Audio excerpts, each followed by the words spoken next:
Bob writes about it. Jim talks about it. But Chuck did something about it. Foreman on a big hole across the 10. He's something else. He's out in touchdown land. He's something else, baby. Now, here's longtime columnist Bob Sansevier, Fox 9's Jim Rich, and the great number 44, Double 4. Chuck Foreman.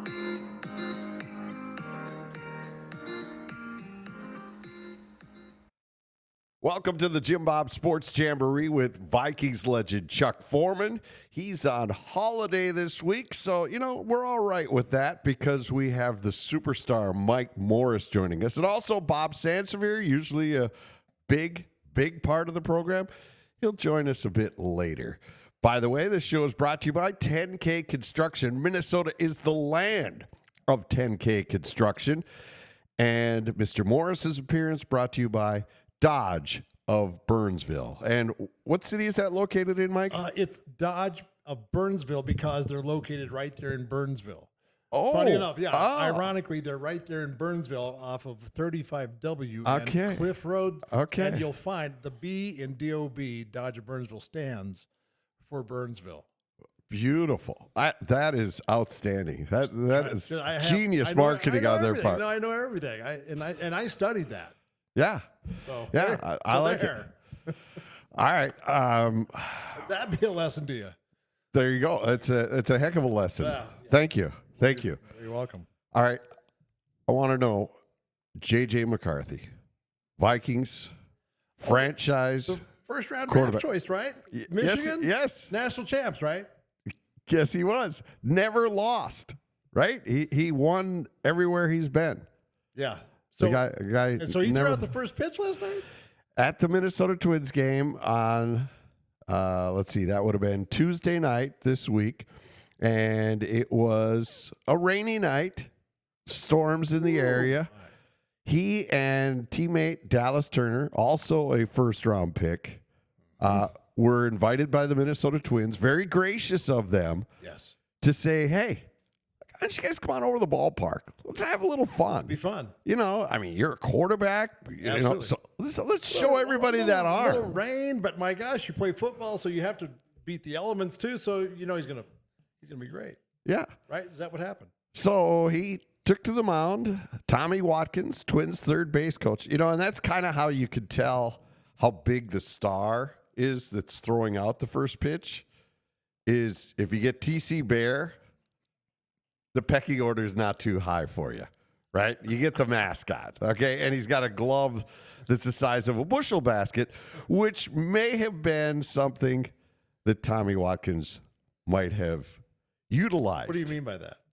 Well, you'd be able to hit. We're talking about JJ McCarthy's throwing the ball, right? The quarterback's throwing the ball. Right. So it would be right in the middle of the mitt, right? Yes, absolutely. Okay. Make sure you talk right into that. Hello? There Hello? you go. Okay. I know radio's new to you. You've not done a lot of radio in your career. No, first time. first time. Yes. All right. So he struts out to the mound. He had shades on. Nice looking shades. Oh, you want to look cool because you're right.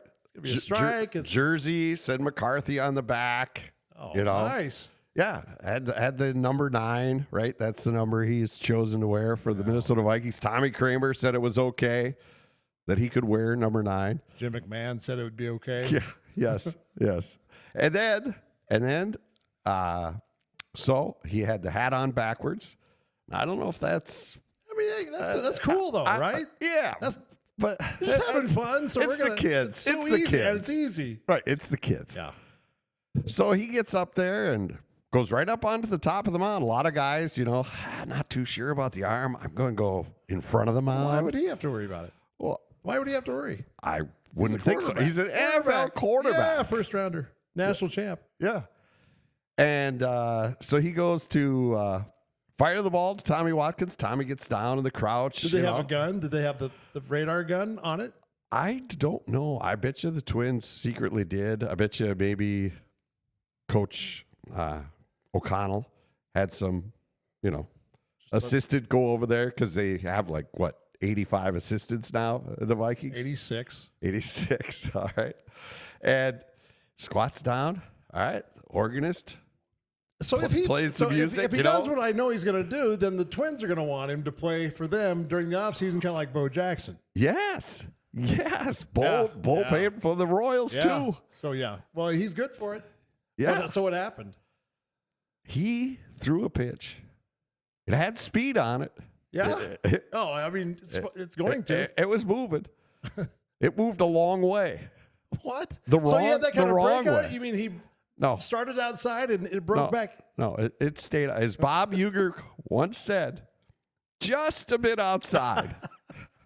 This thing was about Tommy Watkins just watched it sail by, just turned his head, looked back, it ricochets off the backstop, and everybody's like, "Whoa!" and the crowd just kind of, "Whoa!" Oh no!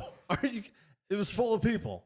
A lot of people were there. I'm sure. Yeah. So he goofed like most celebrities do when they get out there on the mound. Yeah, one of the Hollywood Snoop stars. Dogg, right? It looked like a Snoop Dogg first pitch. He tried it, right? He tried to do that. We don't know. He has not spoken publicly, at least to my knowledge, to explain what happened out there. Why so would he do that? So you're a Viking fan. Yeah. You're sitting there watching a baseball game going like, wow, this is great. I get to see my quarterback, watch a little baseball. Then they show that on Bally's for the people that still get it, like 35 people that still could see Bally Sports Network. And he fires the ball. And so you're a Viking fan. Yeah. And you're like, what did I just witness? It was that bad. It was shockingly bad. It was unathletically bad. You know, like it's someone that's not an athlete throwing the ball. Is there any chance that with any sort of negotiating process this early in the game, this stage of the game, that we could go back and trade, say, straight up for Caleb from SC? Could we get Caleb Williams? Do you think in just a one-on-one trade? Just a flop. Switch. We could send the Bears that video, and I'm sure that would clinch the deal. That's that's how they operate. Yeah. Well, I feel bad for him. I really do. Number one, because I did that and I snapped it between my legs and I had a strike. And I had it went straight across the plate. No. All right. So I feel bad for him. I mean, that's pathetic. Okay, go back. Go back. We want your story. We want to hear your story. We want to hear. So you were invited. I arrive at the ballpark, and it's for a real game, not a. This sounded like something different than a regular game. No. This was a regular game. It was in front of the Tampa Bay game, which the Twins came from behind to win 7-6. Oh, that was all good. Well, the Oakland Athletics were in town when I was asked to. That's why they brought you. Because you were athletic. And they're like, whoa. And it's going to be a straight A strike. A plus, in fact. All right. And so I march out there. Of course, I've got a jersey done up for me, and we all know what's on the back of that. Superstar 68. Of course. Yes. And so I walk out to the mound. I get up on the rubber there and kind of kick it around a little bit. I've never had to kick it around. There was never a rubber wherever I was. It was never. Well, that's a different story. I don't even want to say anything about that. I probably should have reworded that. Maybe we can edit that somehow. But I kicked around out there. I tried to pretend that I was a pitcher, and I thought I just don't think it. I think that pitching is so easy. Really? I mean, throwing something overhand.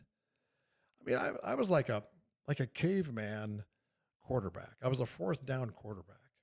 Yeah. So that's a great way to look at it. I never evolved into anything that stood upright to throw upright, which I always wanted to. I just never evolved like that. Right. So I end up snapping. Part of that missing link thing. Right? Yeah. Just kind of that missing link thing. Yeah, I'm living proof of that. So I turned around. I just gave it the old, I got in that long snapping position, and just kind of popped it straight back into TC's glove, and the rest was history. Wow. So I just want JJ to know I'm on red alert to help him out with his throwing game. I don't know. I can't believe that. I can't believe that he did that. I really can't. I wonder if there was something behind it, or someone thought, well, this would be funny if he came out and just threw it over someone's head and make them laugh or whatever. But I don't think that's a good idea, really. I don't think it's. If that was intentional, I don't think I would have done that. I would have been the voice of reason. Would have said, JJ, whoever asked you to do that, let's just not do that. Let's scrap it and go ahead and throw straight. Right. Yeah. Right. Yeah. Because, could it be it's a different ball? Could we go with that? Oh, I definitely Could we think go with so. that? I mean, For sure. football versus a baseball, No question about aerodynamics are in play. You're outside. There's elements. It was a misty, windy night. And thankfully the Vikings play the majority of their games indoors at US Bank Stadium. So, that's something that shouldn't concern Viking fans moving forward. Right. Well, I mean, you can always blame it on something or come up with an excuse. And of course, Tony Dungy used to say, all excuses are good excuses, but none are accepted here. And he also used to say that excuses will always be there, but opportunities won't. So you're saying the Twins will not give him another opportunity to throw out the first pitch? Yeah, he's probably he could warm up catchers. He could be like the guy in the dugout, and if they bring in a new catcher someday, if that ever becomes a thing, Sure.